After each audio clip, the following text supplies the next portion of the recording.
Congress party TRS party 10 ఏళ్ళు అధికారంలోకి ఉండి ఎలాంటి పరిస్థితుల తర్వాత అధికారంలోకి వచ్చింది ఈరోజు తెలంగాణ రాష్ట్రంలో కాంగ్రెస్ పార్టీ? కాంగ్రెస్ పార్టీ పనే అయిపోయింది, ఇంకొక 10 సంవత్సరాలు మళ్ళీ కూడా కేసీఆరే టీఆర్ఎస్ ప్రభుత్వమే అన్నారు. ఏమైంది ఈరోజు చూస్తున్నారు కదా. అదే ఇప్పుడు అందుకే ఇప్పుడు బీఆర్ఎస్ పార్టీలో ఉన్న ఏదైతే సీనియర్ నాయకులు ఉన్నారో బీఆర్ఎస్ పార్టీ అధికారంలోకి వస్తుందని కూడా ఆ టైంలో ఎలక్షన్ టైంలో బీఆర్ఎస్ పార్టీలోకి జాయిన్ అయ్యారు. ఇప్పుడు అదే చూసుకుంటే మొన్న బీఆర్ఎస్ పార్టీ ఓడిపోయిన తర్వాత మళ్ళీ ఇప్పుడు కాంగ్రెస్ పార్టీలో జాయిన్ అవుతున్నారు. అదే 10 సంవత్సరాలు పాలించిన కేసీఆర్కు మళ్ళీ గెలుస్తామని చెప్పేసి ఇంటెలిజెన్స్ వర్గం ఉండదా? వీళ్ళు సర్వేలు చేయించుకోలేదా? ఏదో మేమే అని చెప్పేసి ఏమన్నా వీళ్ళు అది చేసుకొని ఓడిపోయినారు అనుకుంటున్నారా? కాదు కదా.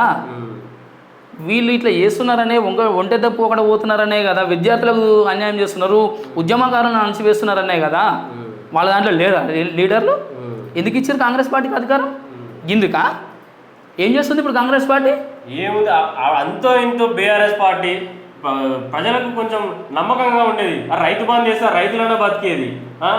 ప్రతి టైంకు అరే మా కేసీఆర్ లంగ వేసిండో, కేసీఆర్ లంగనో దొంగనో కానీ మాకు టైంకి అయితే రైతు బంద్ అయితే పడేది, టైంకి అయితే మాకు రేషన్ బియ్యం అందేది, టైంకి మాకు పెన్షన్లు వచ్చేది అని మాత్రం ఇప్పుడు చిన్న చిన్న గ్రామాలలో కానీ పట్టణ పరిస్థితుల్లో కానీ చాలా వరకు చెప్తున్న మాట ఇది.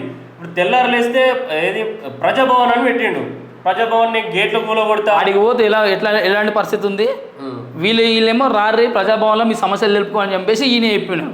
అక్కడ వాళ్ళేమో నిజంగా వీళ్ళు అయ్యో మా కోసమే వచ్చిండు, మాకు న్యాయం చేస్తాడు, మాకు అది చేస్తాడు, మా నాయకుడు, మా లీడర్ అని చెప్పేసి వాళ్ళు టిఫిన్లు అన్నం పెట్టుకొని ఇడికి వచ్చి ప్రజాభవన్ రోడ్డు మీద, మెయిన్ రోడ్డు మీద అన్నం తినే పరిస్థితి. బట్టి విక్రమ కానే ఉంటాడు ఆయనే, అట్లకెళ్ళి ఆ గేట్ కడికి అట్లకెళ్ళి పోతే అట్లకెళ్ళి వస్తాడు. కానీ ఆడ ఒక వికలాంగులు వస్తే, నడవరానులు వస్తే అక్కడ చాలా మంది వెయిట్ చేస్తుంటారు ఆయన కోసం. సార్ అని పిలుస్తుంటే కూడా ఆయన పట్టించుకోకుండా ఇట్లా నిర్దాక్షిణ్యంగా ఇట్లా వెళ్ళిపోతుంటాడు. గీదా ప్రజాస్వామ్య ధోరణి? గీదా ఇదే కదా టీఆర్ఎస్ ప్రభుత్వంలో వద్దనుకోని వాళ్ళని వద్దని చెప్పేసి మిమ్మల్ని గద్దెకెక్కిస్తే మీరు చేసేది ఏంది?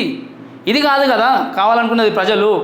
ఏమన్నా చెప్తే ప్రజాపాలన, ప్రజా సర్కార్, ఇది ప్రజల పాలన, దొరల గడిల రాజ్యం కూల్ చేసినాం మేము, ప్రజల ప్రభుత్వం తీసుకొచ్చినాం, కాంగ్రెస్ ప్రభుత్వం గేట్లు తీసేయడమా?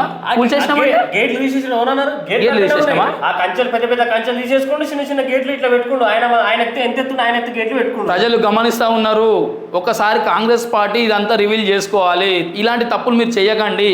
మీరు కొత్త నాయకులను తీసుకురావాల్సిన అవసరం లేదు. మీకు సమిష్టిగా మీకు ఎంతమంది ఎమ్మెల్యేలు అయితే కావాలో అంతమంది కరెక్ట్ ఒక నోటిఫైడ్గా ఇచ్చిర్రు. మీకు పక్క ఎమ్మెల్యేలు అవసరం లేదు. పక్క ఎమ్మెల్యేలు నమ్ముకున్న టీఆర్ఎస్ ప్రభుత్వమే అక్కడ ఇప్పుడు మూల్యాన్ని చెల్లిస్తుంది. మీకెందుకు అలాంటి లీడర్లు? ప్రజలే మిమ్మల్ని నమ్ముతున్నారు. వద్దు, మీరు అలాంటి చర్యలకు పాల్పడకండి. మీరు ప్రజల మీద దృష్టి పెట్టండి, ఇస్తా అన్న హామీల మీద దృష్టి పెట్టండి. రేవంత్ రెడ్డి గారు ఇప్పుడు ప్రజలు ఏకదాడిగా చూస్తున్నది ఒకటే ఏందని చెప్పేసి అంటే రైతు రుణమాఫీ. ఒకటికి 2 సార్లు 3 సార్లు 4 సార్లు పోయింది. ఇంకొక 2 సార్లు మీరు ఇది జరిపినారనుకో మీ ప్రభుత్వం మీద ఈ నమ్మకం కోల్పోవడం ఖాయం. ఇది దృష్టిలో పెట్టుకోండి. ఇవి కాదు, ఈ ఉచిత బస్సు వల్ల కూడా ఉపయోగం లేదు. ఒక్కసారి దీని మీద ప్రజల మీద దృష్టి పెట్టండి. వాళ్ళకి ఇస్తున్న హామీలు ఎందుకు లేట్ అవుతున్నాయో వీటి మీద ఫోకస్ చేయండి. కానీ దానికి అది చేసుకుంటూ మీరు కాలం వెళ్ళిపోసుకోవడానికి బీఆర్ఎస్ మీద, దాని మీద కొన్ని రోజులు, దీని మీద కొన్ని రోజులు, ఎలక్షన్ కోడ్ వచ్చిన కొన్ని రోజులు కాలక్షేపం చేయకండి. ఇది మీకు తీవ్ర ముప్పును తీసుకొస్తుంది.